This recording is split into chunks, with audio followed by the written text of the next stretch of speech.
폭우가 쏟아지는 서울의 밤. 민재는 호텔 로비의 유리창에 비친 자신의 얼굴을 바라보았다. 그의 눈에는 죄책감과 욕망이 뒤엉켜 있었다. 이건 마지막이야. 그는 스스로에게 속삭였지만 그 말이 얼마나 거짓인지 알았다. 민재는 매주 목요일 밤 이 호텔 17층의 같은 방에서 준혁을 만났다. 그들은 서로에게 빠져들었고 세상이 그들의 사랑을 이해하지 못할 것이라는 두려움 속에서도 서로를 갈망했다. 민재는 대기업의 유망한 직원. 준혁은 자유로운 영혼의 화가였다. 그들의 세계는 달랐지만 이 호텔 방에서만큼은 모든 경계가 무너졌다. 민재는 엘리베이터에 올라타며 숨을 깊게 들이쉬었다. 그의 손에는 준혁이 선물한 작은 스케치북이 들려 있었다. 그 안에는 준혁이 그린 민재의 초상화가 있었다웃고 있는 그의 얼굴. 세상에서 가장 행복한 순간을 포착한 그림이었다. 하지만 그 스케치북은 민재의 비밀을 폭로할 수도 있는 위험한 물건이었다. 그는 그것을 가방 깊숙이 숨겼다. 엘리베이터 문이 열리자 준혁이 문 앞에 서 있었다. 그의 눈은 따뜻했지만 어딘가 불안한 그림자가 드리워져 있었다. 늦었어. 준혁이 미소 지으며 말했다. 하지만 그의 목소리에는 평소와 다른 떨림이 있었다. 민재는 그 미묘한 변화를 눈치챘지만 묻지 않았다.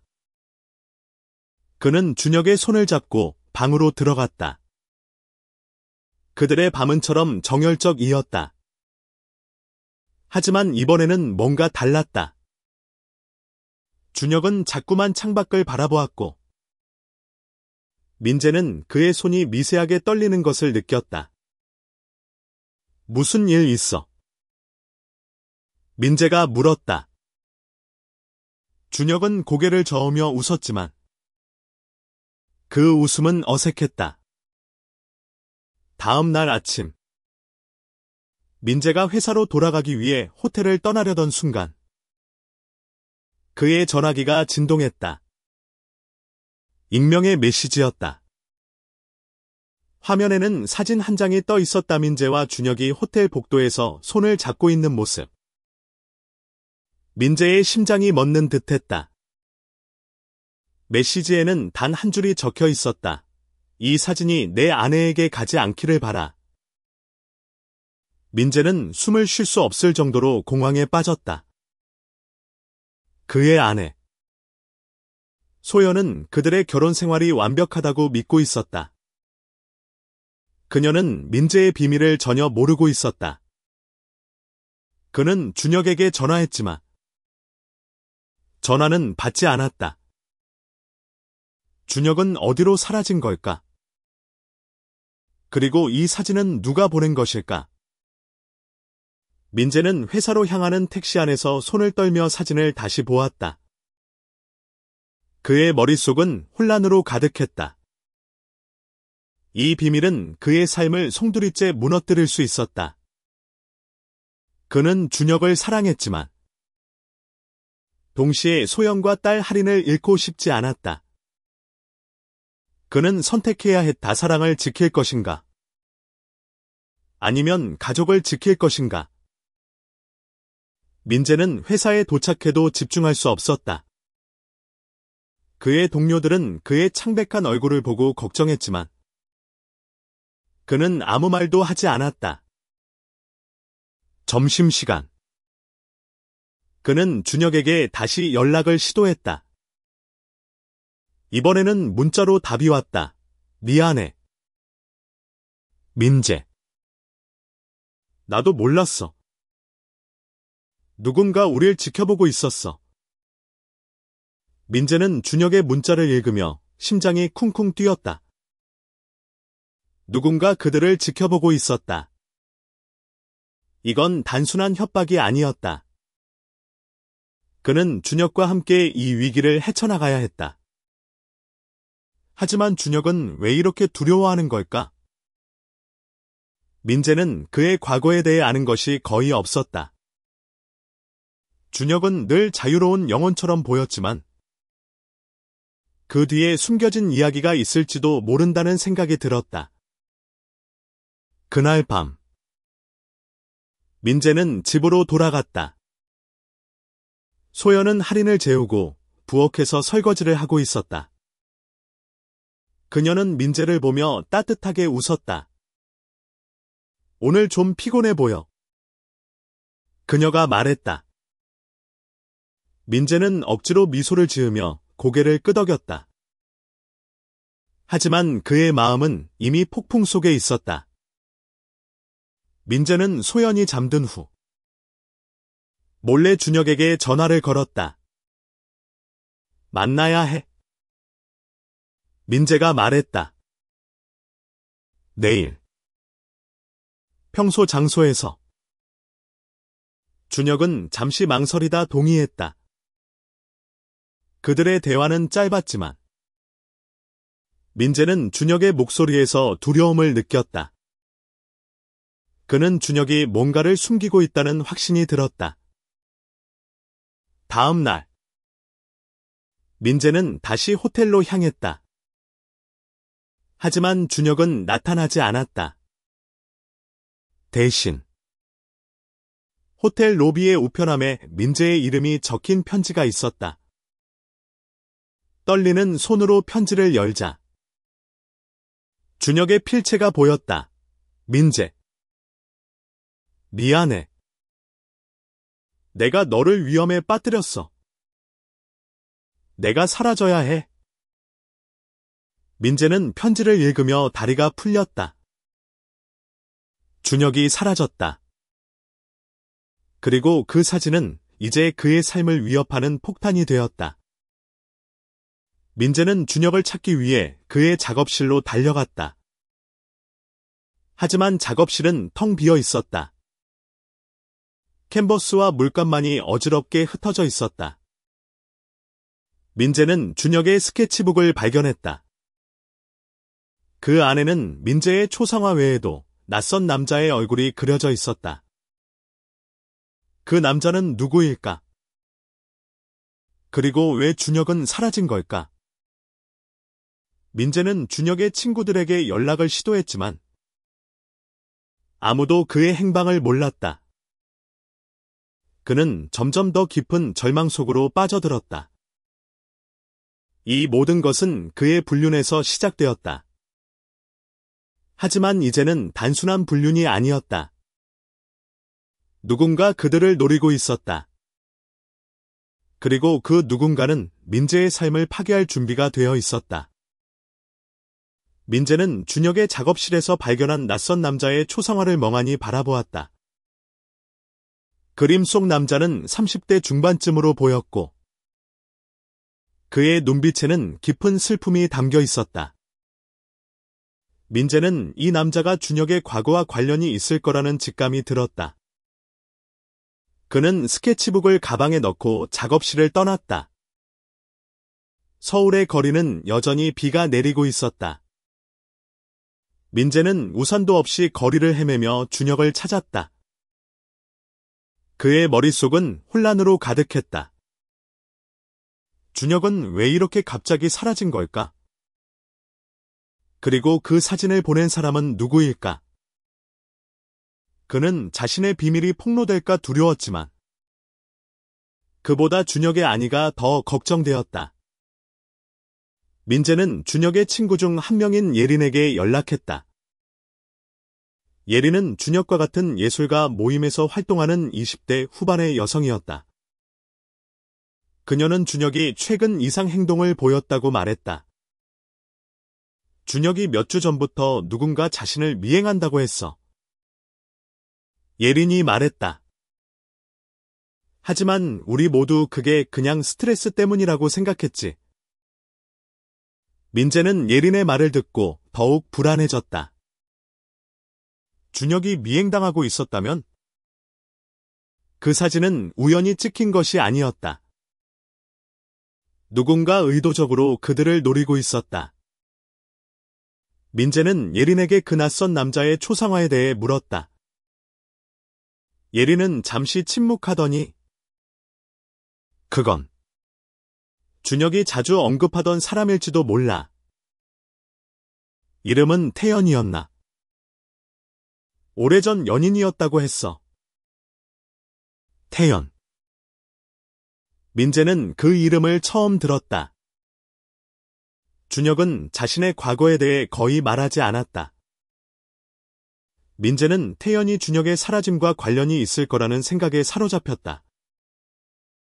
그는 예린에게 태연에 대해 더 물었지만 그녀도 아는 것이 많지 않았다. 준혁이 태연 얘기를 할 때마다 눈물을 글썽였어. 예린이 말했다. 무슨 일이 있었는지 모르지만 준혁에게 깊은 상처를 남긴 것 같아. 민재는 준혁의 작업실로 다시 돌아가 그의 물건을 뒤졌다. 그는 준혁의 오래된 노트북을 발견했다. 비밀번호를 풀기 위해 몇 번 시도한 끝에 민재는 준혁의 생일을 입력해 노트북을 열었다. 그 안에는 준혁이 태연에게 보낸 이메일 초안이 있었다. 태연아. 미안해. 내가 너를 지키지 못했어. 이메일은 보내지지 않은 상태로 저장되어 있었다. 민재는 그 문장을 읽으며 심장이 쿵 내려앉았다. 태연은 죽은 걸까? 아니면 사라진 걸까? 그는 노트북에서 더 많은 단서를 찾으려 했지만 대부분의 파일은 암호로 잠겨 있었다. 민재는 노트북을 들고 예린에게 다시 연락했다. 태연에 대해 아는 사람을 찾아줘. 부탁이야. 예린은 한참 후에 답을 보냈다. 태연의 친구 중 한 명을 찾았어. 이름은 성우. 지금 홍대 근처 카페에서 만날 수 있어. 민재는 즉시 택시를 잡아 홍대로 향했다. 성우는 30대 초반의 남성으로 조용한 카페 구석에 앉아 있었다. 그는 민재를 보자마자 경계하는 눈빛을 보냈다. 준혁에 대해 뭘 아는 거지? 성우가 물었다. 민재는 망설이다가 모든 것을 털어놓았다. 그들의 비밀스러운 만남. 사진 협박. 그리고 준혁의 사라짐. 성우는 한숨을 쉬며 말했다. 태연은 3년 전 자살했어. 준혁은 그걸 자기 탓이라고 생각해. 민재는 충격에 빠졌다. 준혁이 그런 아픔을 안고 있었다니. 성우는 계속해서 말했다. 태연은 준혁과 함께 살았었어. 하지만 태연의 가족이 그들의 관계를 받아들이지 않았지. 결국 태연은 견디지 못하고. 성우는 말을 멈췄다. 그의 눈에는 분노와 슬픔이 섞여 있었다. 민재는 태연의 죽음이 준혁에게 얼마나 큰 상처를 남겼을지 상상조차 할 수 없었다. 그는 준혁이 자신에게 왜 이런 이야기를 하지 않았는지 이해할 수 없었다. 하지만 동시에 준혁이 자신을 보호하려고 침묵했을지도 모른다는 생각이 들었다. 성우는 민재에게 준혁이 자주 갔던 장소를 알려주었다. 준혁은 한강 근처의 작은 공원에서 혼자 시간을 보내곤 했어. 거기 가봐. 민재는 즉시 한강으로 향했다. 비는 그쳤지만 공기는 축축하고 차가웠다. 그는 공원 벤치에 앉아있는 준혁을 발견했다. 준혁은 민재를 보자 놀란 듯 일어섰다. 왜 여기 온 거야? 그의 목소리는 떨리고 있었다. 민재는 준혁을 끌어안으며 말했다. 너 혼자 이겨내려고 하지 마. 우리 같이 해결하자. 준혁은 잠시 저항했지만 결국 민재의 품에 무너졌다. 그들은 벤치에 앉아 이야기를 나누었다. 준혁은 태연의 죽음에 대해 털어놓았다. 태연이 떠난 후 난 사랑을 다시는 하지 않겠다고 다짐했어. 하지만 너를 만난 순간 그 다짐이 무너졌어. 민재는 준혁의 손을 꼭 잡았다. 그는 준혁의 아픔을 이해하려 노력했다. 하지만 그들의 대화는 오래가지 못했다. 민재의 전화가 다시 울렸다. 또 다른 익명의 메시지였다. 이번에는 사진이 아니라 동영상이었다. 호텔방 안에서 민재와 준혁이 함께 있는 장면이었다. 메시지에는 내일까지 1억 원을 준비해. 아니면 이 영상이 세상에 공개될 거야 라고 적혀 있었다. 민재와 준혁은 서로를 바라보았다. 그들의 사랑은 이제 단순한 비밀이 아니었다. 그들은 생존을 위해 싸워야 했다. 민재와 준혁은 한강공원의 벤치에 앉아 침묵 속에서 서로를 바라보았다. 동영상 협박은 그들의 관계를 넘어 삶 전체를 위협하는 폭탄이었다. 민재는 준혁의 손을 놓지 않은 채 말했다. 우린 이걸 해결할 수 있어. 하지만 너 혼자 도망치면 안 돼. 준혁은 고개를 숙였다. 그의 눈에는 죄책감이 가득했다. 민재. 이건 내 잘못이야. 내가 너를 이 위험에 끌어들였어. 민재는 단호하게 고개를 저었다. 우린 함께 시작했어. 그리고 함께 끝낼 거야. 그들은 협박범을 찾기 위해 머리를 맞대기로 했다. 민재는 동영상이 촬영된 각도를 분석해보자고 제안했다. 호텔 방 안에 카메라가 있었다면? 누군가 미리 설치했을 거야. 준혁은 동의하며 말했다. 내가 아는 기술자 친구가 있어. 영상 분석을 도와줄 수 있을지도 몰라.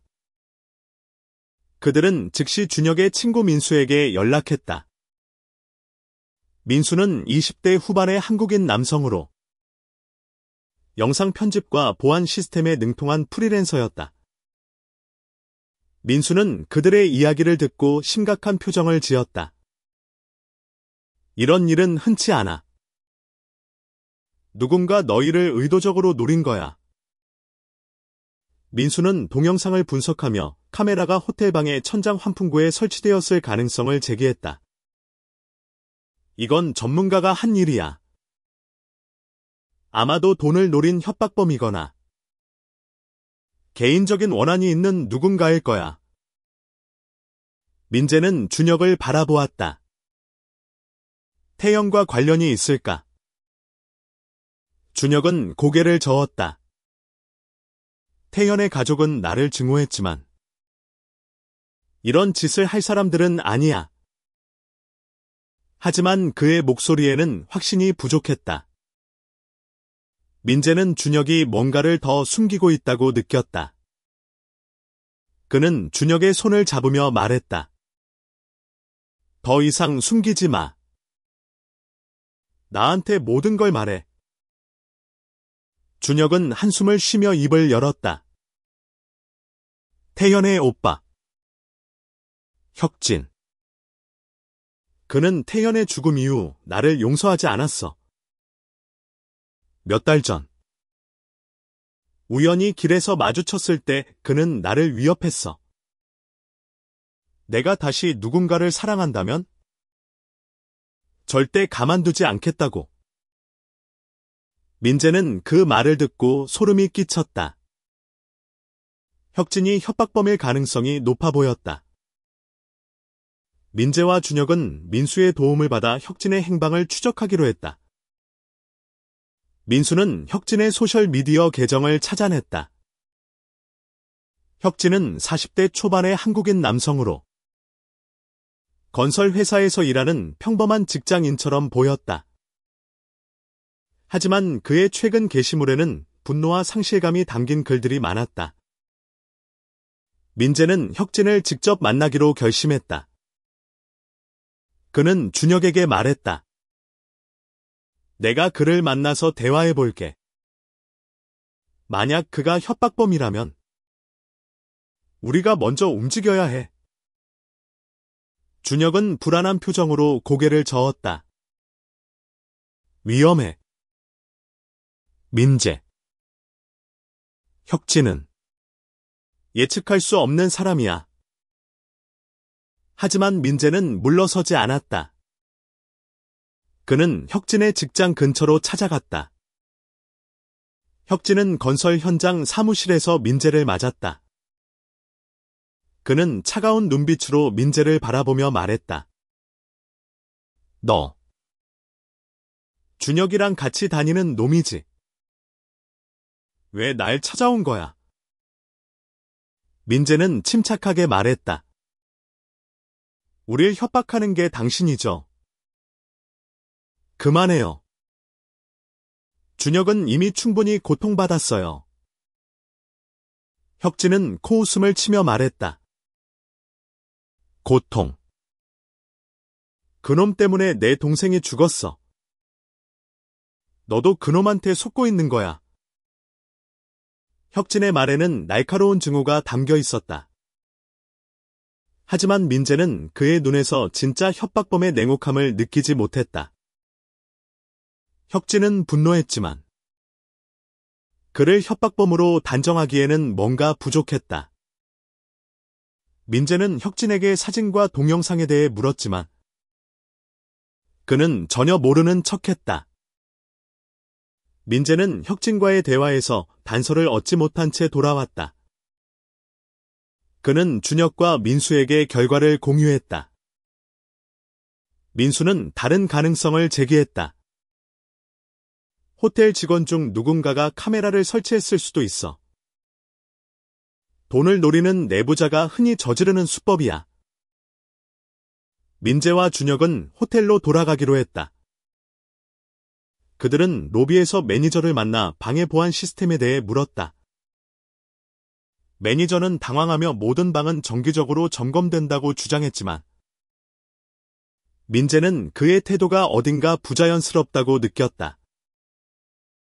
그는 매니저의 이름, 경수라는 이름을 기억해 두었다. 그날 밤 민재는 소연과 할인이 잠든 집에서 잠을 이루지 못했다. 그는 소연에게 모든 것을 털어놓고 싶었지만 그녀와 할인을 잃을까 두려웠다. 그는 준혁에게 메시지를 보냈다. 내일 호텔에서 경수를 만나자. 뭔가 이상해. 다음 날 민재와 준혁은 호텔로 갔다. 경수는 그들을 보자 긴장한 듯 보였다. 민재는 단도직입적으로 물었다. 당신이 우리를 찍은 거지? 왜 그런 거야? 경수는 부인했지만 그의 손이 떨리고 있었다. 준혁은 경수의 반응을 보며 말했다. 우리가 경찰에 신고하면 당신이 더 곤란해질 거야. 경수는 결국 입을 열었다. 나 혼자 한 거 아니야. 누군가 나한테 돈을 주고 카메라를 설치하라고 했어. 민재와 준혁은 서로를 바라보았다. 그들은 드디어 협박범의 실마리를 잡았다. 하지만 경수는 그 이상의 정보를 주지 않았다. 그는 겁에 질린 듯 말했다. 더 이상 말할 수 없어. 그 사람이 무서운 사람이야. 민재와 준혁은 경수를 압박했지만 그는 끝까지 침묵했다. 그들은 호텔을 나와 다시 한강공원으로 향했다. 준혁은 민재에게 말했다. 이제 어쩌지? 우린 누가 뒤에 있는지 모르고 있어. 민재는 준혁의 어깨를 잡으며 말했다. 포기하지 마. 우린 진실을 찾아낼 거야. 그 순간 민재의 전화가 다시 울렸다. 또 다른 메시지였다. 이번에는 돈을 요구하는 대신 그들이 아는 모든 것을 공개하라는 경고였다.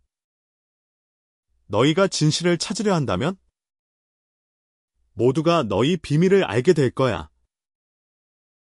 민재와 준혁은 한강공원의 어둠 속에서 서로를 마주 보았다. 최신 메시지는 그들의 심장을 더욱 조였다. 협박범은 단순히 돈을 원하는 것이 아니었다. 그는 그들의 삶을 완전히 무너뜨리려는 듯했다. 민재는 준혁의 손을 잡으며 말했다. 우린 이걸 끝내야 해. 누가 우릴 노리는지 알아내야 해. 준혁은 고개를 끄덕였지만 그의 눈에는 두려움이 가득했다. 민재. 만약 이 모든 게 공개되면 너 가족은 어쩌지? 민재는 그 질문에 답하지 못했다. 소영과 할인의 얼굴이 그의 머릿속을 스쳐갔다. 그는 준혁을 사랑했지만 가족을 잃는다는 생각은 견딜 수 없었다. 그들은 민수에게 다시 연락했다. 민수는 경수가 언급한 무서운 사람들에 대해 조사하기 시작했다. 그는 호텔의 보안 시스템 로그를 해킹해 카메라 설치와 관련된 단서를 찾으려 했다.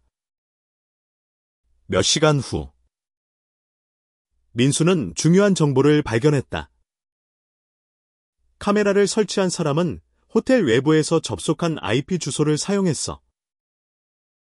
이건 내부 직원이 한 일이 아니야. 민재는 그 정보를 듣고 더욱 혼란스러웠다. 그럼 누가 경수에게 돈을 줬다는 거지? 민수는 IP 주소가 강남의 고급 아파트 단지에서 발신된 것이라고 밝혔다. 이 동네에 사는 누군가가 관련이 있어. 하지만 정확한 위치를 알아내려면 시간이 더 필요해.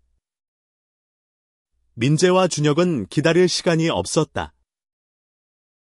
그들은 강남으로 향했다. 민수는 IP 주소가 연결된 아파트 단지의 보안 시스템에 접근해 방문자 기록을 확인했다. 그들은 놀라운 사실을 발견했다. 혁진이 그 아파트 단지에 자주 드나들었다. 하지만 혁진은 그곳에 살지 않았다. 그는 누군가를 만나러 온 것이었다. 민재는 혁진을 다시 찾아가기로 했다. 이번에는 준혁도 함께 갔다. 그들은 혁진의 집 근처에서 그를 기다렸다. 혁진이 집에 들어오자 민재와 준혁은 그의 문을 두드렸다. 혁진은 그들을 보자 놀라며 말했다. 너희가 여기 왜 온 거야? 민재는 단도직입적으로 물었다. 강남 아파트에서 누굴 만난 거지? 당신이 우리를 협박하고 있잖아. 혁진은 당황한 듯 보였지만 곧분노로 얼굴이 일그러졌다. 내가 왜 너희 같은 놈들을 협박해? 난 준혁이 내 동생을 망친 것만으로도 충분히 고통스러워. 준혁은 떨리는 목소리로 말했다. 혁진. 제발. 태연의 죽음은 내 잘못이 아니야. 난 그를 사랑했어. 혁진은 준혁을 노려보며 말했다. 사랑. 너 때문에 태연은 가족을 잃었어. 너 같은 놈은 사랑할 자격이 없어. 그들의 대화는 점점 격앙되었다. 민재는 혁진을 진정시키려 했지만 혁진은 문을 쾅 닫았다. 민재와 준혁은 할 수 없이 물러났다. 하지만 그들은 혁진이 뭔가를 숨기고 있다는 확신이 들었다. 혁진이 협박범이 아니라면 그가 아는 누군가가 관련이 있을 터였다. 민재는 민수에게 혁진의 통화 기록을 추적해달라고 부탁했다. 민수는 며칠 후 결과를 보내왔다. 혁진은 최근 한 번호와 자주 연락했다. 그 번호는 강남 아파트에 사는 한 여성. 지연의 것이었다. 지연은 30대 후반의 한국인 여성으로 부동산 투자자로 잘 알려진 인물이었다. 민재와 준혁은 지연을 만나기로 했다. 그들은 그녀의 사무실로 찾아갔다. 지연은 세련된 옷차림에 날카로운 눈빛을 가진 여성이었다. 그녀는 민재와 준혁을 보자 미소를 지으며 말했다. 무슨 일로 오신 건가요? 민재는 지연에게 사진과 동영상에 대해 물었다. 그녀는 처음에는 모르는 척했지만 민재가 혁진과의 연관성을 언급하자 표정이 굳어졌다. 혁진이 내 친구예요. 하지만 난 너희와 아무 관련이 없어요. 그녀의 목소리는 단호했지만 민재는 그녀가 뭔가를 숨기고 있다고 느꼈다. 준혁은 지연에게 다가가 말했다. 제발. 우리가 위험에 처해 있어요. 당신이 아는 게 있다면 말해줘요. 지연은 잠시 망설이다 입을 열었다. 혁진이 내게 준혁에 대해 이야기했어요. 그는 너를 증오해. 하지만 협박은 내가 한 게 아니에요. 지연은 그들이 떠나길 바라는 듯 보였다. 민재와 준혁은 사무실을 나왔지만 그녀의 말이 진실인지 확신할 수 없었다. 그들은 민수에게 지연의 배경을 더 조사해달라고 부탁했다. 민수는 지연이 과거 사기 사건에 연루된 적이 있다는 사실을 발견했다. 그녀는 돈과 권력에 집착하는 인물이었다. 민재는 점점 더 깊은 미궁 속으로 빠져드는 기분이었다. 그는 준혁에게 말했다. 지연이 협박범일 가능성이 높아. 하지만 증거가 없어. 준혁은 고개를 끄덕이며 말했다. 그녀가 혁진을 이용했을 수도 있어. 혁진은 태연 때문에 날 증오하지만 지연은 돈을 위해 움직이는 거야. 그들은 지연의 아파트를 감시하기로 했다. 며칠 동안 그들은 그녀의 일상을 지켜보았다. 지연은 자주 고급 레스토랑과 클럽을 드나들었고 그녀와 함께 있는 사람들 중에는 혁진도 있었다. 민재는 그들의 관계가 단순한 우정이 아니라는 느낌을 받았다. 그러던 중 민재의 전화가 다시 울렸다. 이번 메시지는 더 위협적이었다. 너희가 지연을 쫓고 있다는 걸 알아. 그만둬. 아니면 내 아내가 먼저 이 동영상을 보게 될 거야. 민재는 전화를 떨어뜨릴 뻔했다. 협박범은 그들의 모든 움직임을 알고 있었다. 민재는 전화기를 손에 쥔 채 숨을 고르려 애썼다.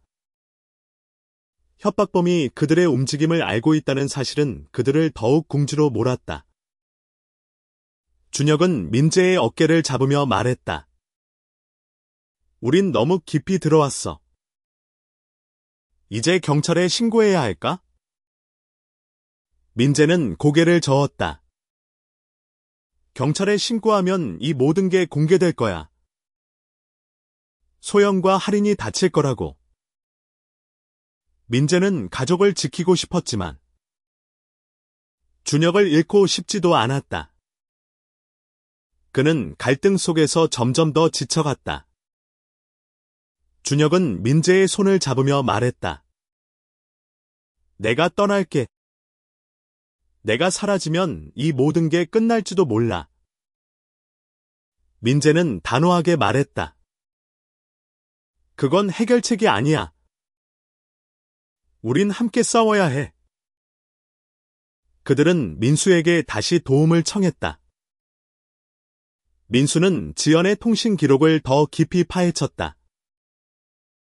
그는 지연이 최근 한 남성과 자주 연락했다는 사실을 발견했다. 그 남자는 재훈이라는 이름의 40대 한국인 남성으로 사설 탐정으로 일하는 인물이었다. 민수는 재훈이 지연을 위해 민재와 준혁을 감시했을 가능성이 높다고 말했다. 민재와 준혁은 재훈을 찾기 위해 그의 사무실로 향했다.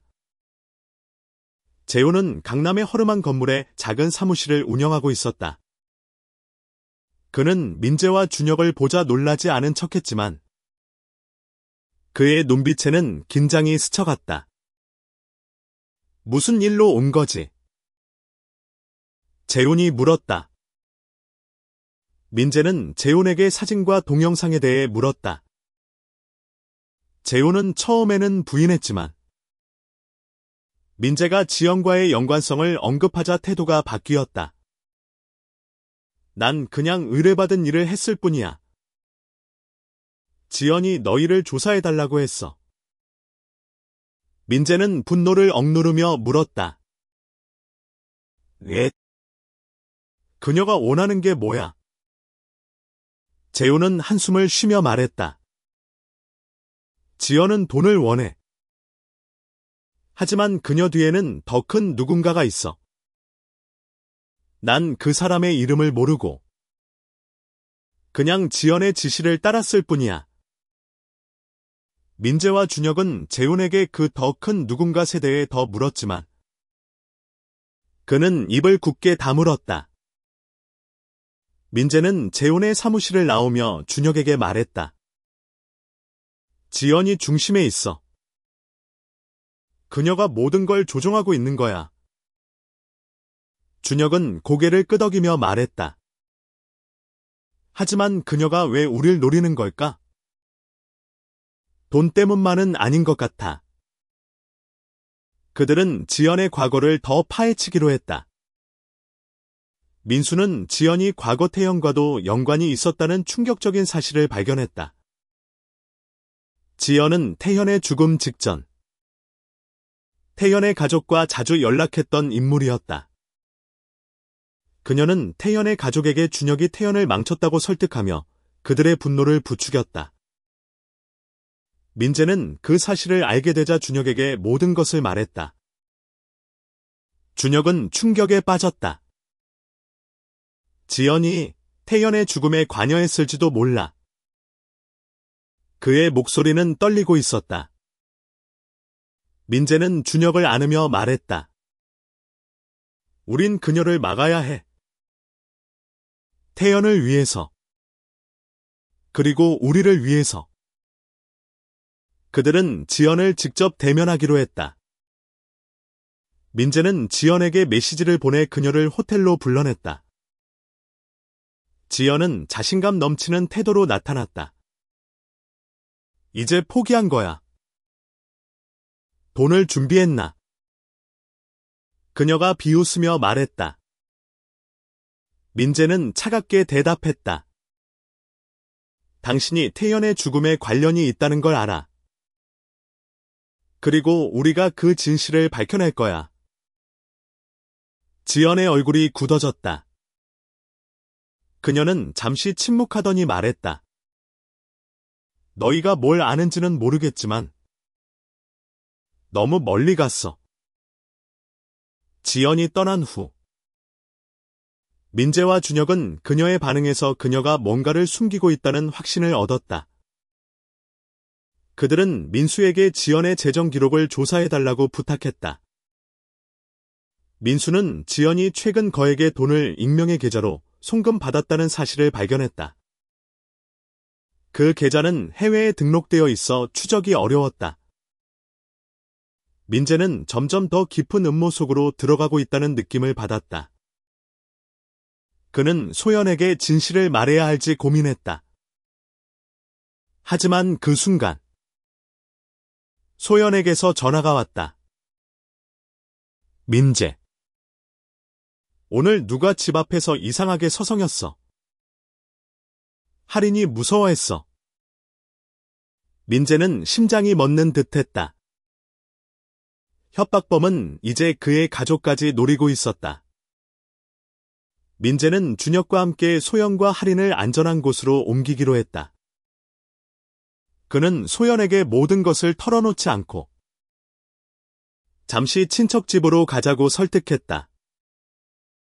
소연은 의심스러운 눈빛으로 민재를 바라보았지만 결국 동의했다. 민재와 준혁은 이제 지연을 직접 압박할 계획을 세웠다. 그들은 그녀가 자주 가는 클럽으로 찾아갔다. 지연은 그들을 보자 놀라며 도망치려 했다. 하지만 민재는 그녀를 붙잡으며 말했다. 이제 그만해. 우린 모든 걸 알아낼 거야. 지연은 냉소적으로 웃으며 말했다. 너희가 뭘 할 수 있지? 이 동영상이 공개되면 너희 둘 다 끝이야. 하지만 그녀의 눈에는 두려움이 스쳐갔다. 민재는 그 순간을 놓치지 않았다. 그는 지연에게 말했다. 당신이 태연의 죽음에 책임이 있다면? 그 진실도 밝혀질 거야. 지연은 결국 무너졌다.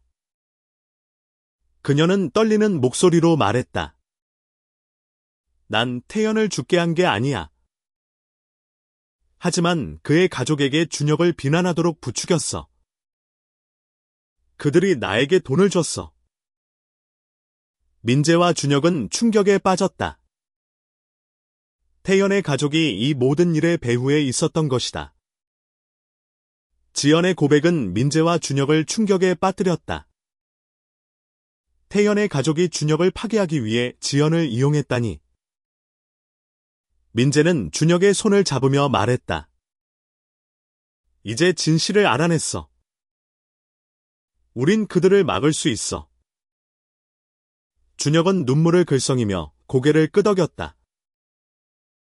태연을 위해서. 그리고 우리를 위해서. 그들은 지연에게 태연의 가족 중 누가 이 일을 주도했는지 물었다. 지연은 망설이다 입을 열었다. 태연의 아버지. 성민. 그는 준혁을 절대 용서하지 않았어. 내가 준혁을 감시하고 너희를 협박하도록 돈을 줬어. 민재는 성민의 이름을 듣고 심장이 쿵 내려앉았다. 그는 태연의 죽음 이후 준혁을 괴롭히기 위해 이렇게까지 한 사람이었다. 민재와 준혁은 성민을 만나기로 했다. 민수는 성민의 주소를 찾아냈다. 그는 서울 외곽의 고급 주택에 살고 있었다. 민재는 성민을 만나기 전에 소연에게 전화했다. 소연. 나 좀 바빠서 며칠 집에 못 들어갈 것 같아. 할인 잘 부탁해. 소연은 의심스러운 목소리로 대답했지만 더 묻지 않았다. 민재와 준혁은 성민의 집으로 향했다. 성민은 60대 초반의 한국인 남성으로 차가운 눈빛과 권위적인 태도를 가진 사람이었다. 그는 민재와 준혁을 보자 비웃으며 말했다. 너희가 감히 여길 찾아오다니. 준혁. 넌 아직도 뻔뻔하구나. 준혁은 떨리는 목소리로 말했다. 성민 아저씨. 제발 그만하세요.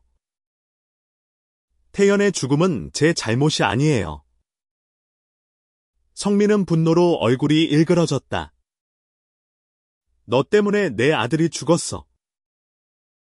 넌 내 가족을 망쳤어. 그의 목소리는 집안을 울렸다. 민재는 성민을 진정시키려 했지만 그는 듣지 않았다. 성민은 민재를 보며 말했다. 너도 그놈과 똑같아. 너 같은 놈들은 사랑을 빌미로 사람을 망쳐놓지. 민재는 그의 말에 상처받았지만 물러서지 않았다. 우린 당신의 협박을 멈추게 할 거예요. 이 동영상이 공개되면 당신도 자유로울 수 없어요. 성민은 잠시 침묵하더니 냉소적으로 웃었다. 너희가 뭘 할 수 있지? 그 동영상이 세상에 나가면 너희 삶은 끝이야. 하지만 그의 눈에는 불안이 스쳐갔다. 민재는 그 순간을 놓치지 않았다. 그는 민수가 준비한 증거를 꺼냈다. 지영과 성민의 통화 기록. 동거래 내역. 성민은 증거를 보고 얼굴이 창백해졌다. 이게 어떻게 그는 말을 잇지 못했다. 민재는 단호하게 말했다. 당신이 한 모든 걸 경찰에 넘길 수 있어. 하지만 우린 그걸 원하지 않아. 그냥 이 모든 걸 멈춰. 성민은 결국 무너졌다. 그는 의자에 주저앉으며 말했다. 난 태연을 잃은 후 아무것도 남지 않았어. 준혁을 괴롭히는 게 내 유일한 위안이었어. 준혁은 눈물을 흘리며 말했다. 아저씨. 태연도 이런 걸 원하지 않았을 거예요. 그는 저를 사랑했어요. 성민은 준혁의 말을 듣고 고개를 숙였다. 그의 눈에서도 눈물이 흘렀다. 민재는 그 장면을 보며 복잡한 감정을 느꼈다. 성민은 상처받은 아버지였지만 그의 복수는 너무 멀리 갔다. 민재는 준혁을 데리고 성민의 집을 나왔다. 그들은 한강으로 돌아갔다. 준혁은 민재에게 말했다. 이제 끝난 걸까? 민재는 고개를 저었다. 아직 아니야. 지영과 성민이 모든 걸 멈춘다고 약속했지만 동영상이 어디로 퍼졌는지 모르잖아. 준혁은 한숨을 쉬며 말했다. 내가 너를 이렇게 위험에 빠뜨려서 미안해. 민재는 준혁을 끌어안으며 말했다. 너 때문이 아니야. 우린 함께 이겨낼 거야. 하지만 민재의 마음은 여전히 무거웠다. 그는 소연에게 돌아가야 했다. 그는 자신의 비밀을 언제까지 숨길 수 있을지 알 수 없었다. 그날 밤, 민재는 집으로 돌아갔다. 소연은 할인을 재우고 거실에서 책을 읽고 있었다. 그녀는 민재를 보며 미소 지었다. 요즘 무슨 일 있어? 당신 이상해 보여. 민재는 억지로 웃으며 말했다. 그냥 회사 일이 좀 바빠서 그래. 하지만 소연의 눈빛은 날카로웠다. 그녀는 민재의 손을 잡으며 말했다. 민재. 나한테 솔직해져. 무슨 일이야? 민재는 그녀의 눈을 바라보며 심장이 뛰었다. 그는 모든 것을 털어놓고 싶었지만 그 순간 전화가 울렸다. 또 다른 익명의 메시지였다. 이번에는 동영상이 첨부되어 있지 않았다. 대신 한 줄의 문장이 적혀 있었다. 너희가 성민을 만난 걸 알아. 이제 게임은 끝났어. 민재는 전화기를 떨어뜨렸다. 협박범은 여전히 그들을 놓아주지 않았다. 민재는 준혁에게 즉시 연락했다. 누군가 아직도 우릴 쫓고 있어. 성민이 아니야. 준혁은 당황한 목소리로 말했다. 그럼 누굴까? 지연. 아니면 그들은 더 이상 누구를 믿어야 할지 알 수 없었다. 민재는 민수에게 모든 증거를 다시 검토해달라고 부탁했다. 민수는 동영상의 메타데이터를 분석하며 새로운 단서를 발견했다. 동영상은 호텔이 아닌 다른 장소에서 업로드되었다. 그 장소는 민재의 회사 근처였다. 민재는 충격에 빠졌다. 협박범이 그의 회사와 관련이 있을 가능성이 생겼다.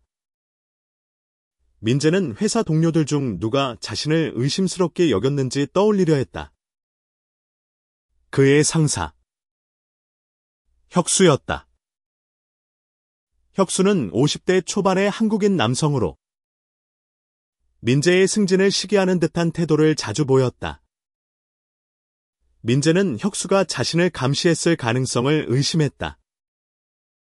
민재와 준혁은 혁수를 조사하기로 했다. 그들은 그의 사무실로 몰래 들어가 그의 컴퓨터를 확인했다. 그들은 충격적인 사실을 발견했다. 혁수의 컴퓨터에는 민재와 준혁의 사진과 동영상이 저장되어 있었다. 민재는 혁수의 컴퓨터 화면에 떠있는 사진과 동영상을 보며 숨이 멎는 듯했다. 그의 상사. 혁수가 이 모든 일의 배후에 있었다니? 준혁은 민재의 어깨를 잡으며 말했다. 이제 확실해. 혁수가 협박범이야. 하지만 민재는 여전히 믿기 어려웠다. 왜? 그가 왜 우릴 노린 거지? 그들은 혁수의 컴퓨터에서 더 많은 단서를 찾았다. 그의 이메일에는 지연과 주고받은 메시지가 있었다. 혁수는 지연에게 민재와 준혁의 관계를 폭로하면 민재의 경력을 망칠 수 있다고 설득했다. 지연은 돈을 받고 혁수의 계획에 동참한 것이었다. 하지만 혁수의 동기는 돈이 아니었다. 그는 민재의 빠른 승진과 회사 내에서의 성공을 질투했다. 민재는 분노와 배신감으로 몸을 떨었다.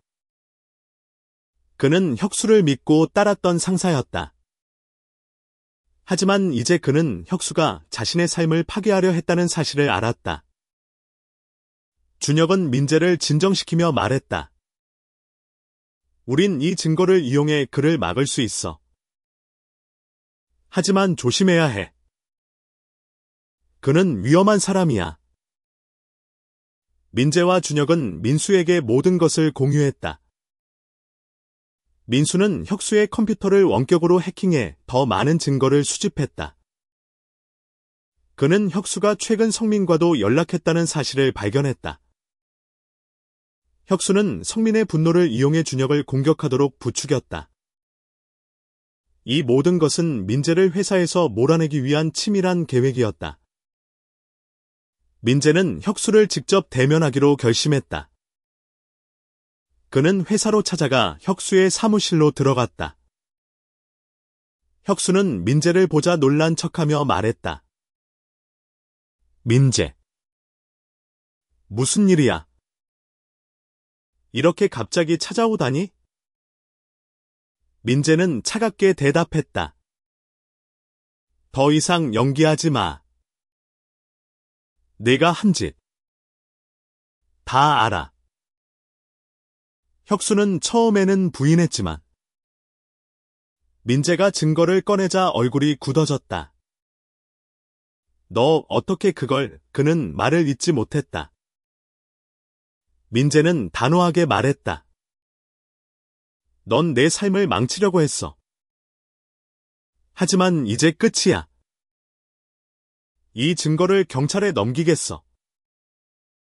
혁수는 갑자기 웃음을 터뜨렸다. 경찰. 그래. 넘겨봐. 하지만 그 동영상이 공개되면 너도 끝이야. 내 아내가 이걸 보면 뭐라고 할까? 민재는 그의 말에 주먹을 쥐었지만 참았다. 그는 혁수에게 말했다. 넌 날 망칠 순 없어. 난 내 삶을 지킬 거야. 민재는 혁수의 사무실을 나와 준혁에게 모든 것을 말했다. 준혁은 민재를 안으며 말했다. 이제 어쩌지? 경찰에 신고할 건가? 민재는 고개를 저었다. 아직 아니야. 먼저 소연에게 진실을 말해야 해. 그녀가 이 모든 걸 다른 사람에게서 듣게 할 순 없어. 그날 밤, 민재는 소연에게 돌아갔다. 하리는 이미 잠들어 있었다. 소연은 민재를 보자 걱정스러운 표정을 지었다. 민재. 대체 무슨 일이야? 당신 최근에 너무 이상해. 민재는 깊은 숨을 들이쉬고 소연의 손을 잡았다. 소연. 내가 너한테 할 말이 있어.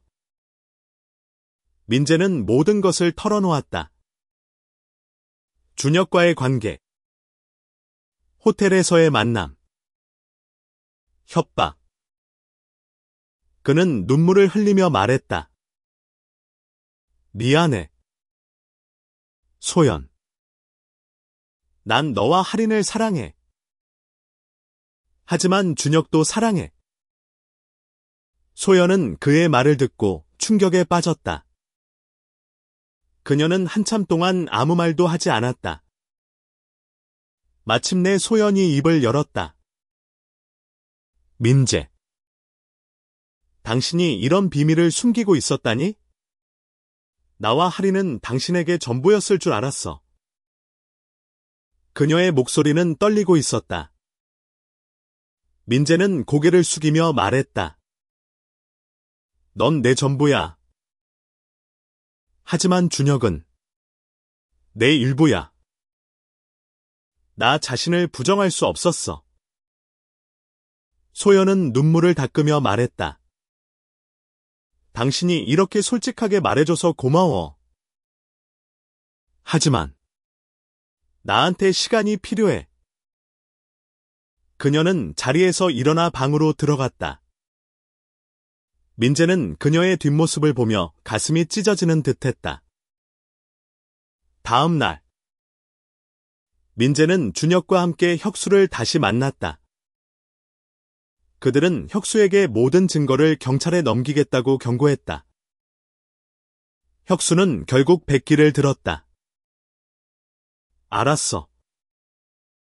동영상을 삭제할게. 더 이상 너희를 건드리지 않겠어. 하지만 민재는 그의 말을 완전히 믿지 않았다. 민재와 준혁은 민수의 도움을 받아 동영상이 더 이상 유포되지 않도록 조치했다. 그들은 호텔의 보안 시스템을 점검하고 지영과 성민에게도 법적 책임을 물을 준비를 했다. 하지만 민재의 마음은 여전히 무거웠다. 그는 소연과 할인과의 관계를 어떻게 회복할지 알 수 없었다. 민재는 준혁에게 말했다. 난 너를 사랑해. 하지만 소연과 할인도 잃고 싶지 않아. 준혁은 그의 말을 듣고 미소 지었다. 민재. 넌 내 가족을 지켜야 해. 난 너를 사랑하지만 내 행복이 더 중요해. 준혁의 말은 민재의 가슴을 아프게 했다. 하지만 그는 준혁의 마음을 이해했다. 민재는 소연에게 다시 찾아갔다. 그는 그녀에게 말했다. 소연. 내가 잘못했어. 하지만 너와 할인을 위해 최선을 다할게. 소연은 한참 동안 그를 바라보다 말했다. 민재.